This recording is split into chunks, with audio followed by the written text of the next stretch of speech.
narratif.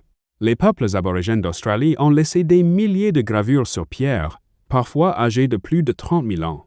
Ces gravures sont liées au temps du rêve, une conception du monde où passé, présent et futur coexistent. Les ancêtres façonnent le paysage. Les pierres gravées sont encore aujourd'hui respectées, interprétées, intégrées à la transmission culturelle. La pierre n'est pas morte, elle parle encore. Progressivement, certaines gravures cessent d'être uniquement figuratives. Elles deviennent répétitives, standardisées, ou organisées. C'est cette évolution qui mène au pictogramme, puis aux idéogrammes, et enfin aux écritures structurées. Les gravures sur pierre sont la racine commune de toutes les écritures humaines. Pourquoi la pierre? Parce qu'elle résiste au feu, traverse les siècles, survit aux civilisations. Ce que les hommes gravaient sur la pierre était jugé essentiel. Croyance, aux lois, récits fondateurs, mémoire collective. Les sites de gravure sur pierre sont les premières pages de l'histoire humaine. Des pages sans mots, mais pleines de sens.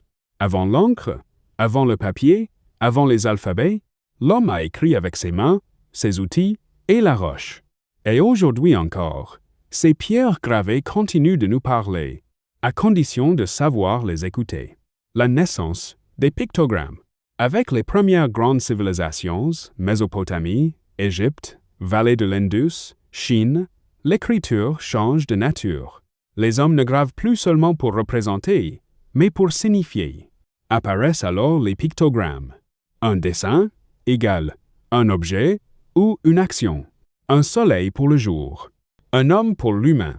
Un grain pour la nourriture. Ces signes sont compréhensibles par tous, même sans langue commune. Mais ils posent un problème. Comment écrire des idées abstraites, des émotions, des verbes complexes? Pour dépasser les limites des images, les civilisations inventent les idéogrammes. Un idéogramme ne représente plus seulement un objet, mais une idée. Par exemple, le soleil peut signifier le jour, le temps, la chaleur, la divinité. L'eau peut signifier la vie, le mouvement, la purification.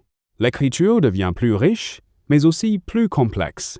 Elle demande un long apprentissage et reste réservée à une élite, les scribes. En Mésopotamie, vers 3300 av. J.C. apparaît une innovation majeure. L'écriture cunéiforme, gravée sur des tablettes d'argile.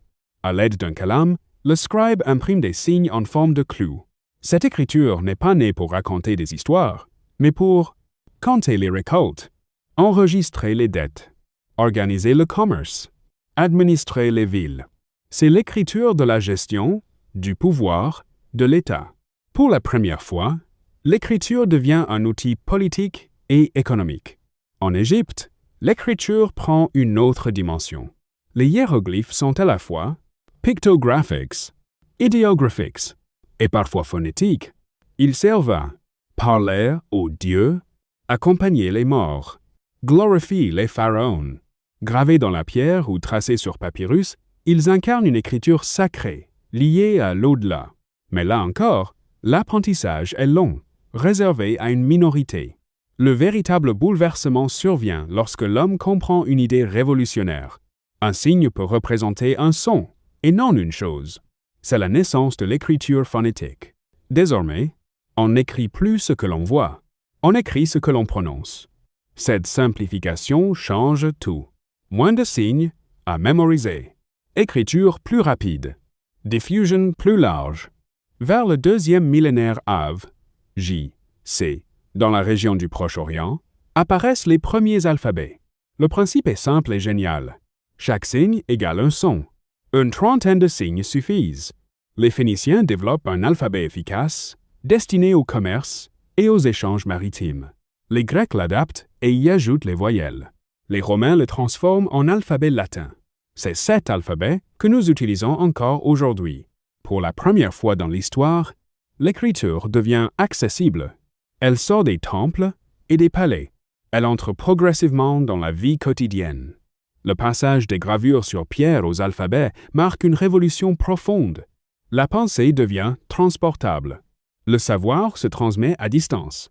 Les idées survivent aux hommes. L'écriture n'est plus seulement mémoire, elle devient outil de transformation du monde. De la pierre aux alphabets, l'écriture raconte une seule chose: le refus de l'oubli. Chaque signe, chaque lettre, chaque mot est une victoire contre le silence du temps. Et aujourd'hui encore, qu'elle soit imprimée ou numérique, l'écriture reste ce qu'elle a toujours été, la trace vivante de l'humanité.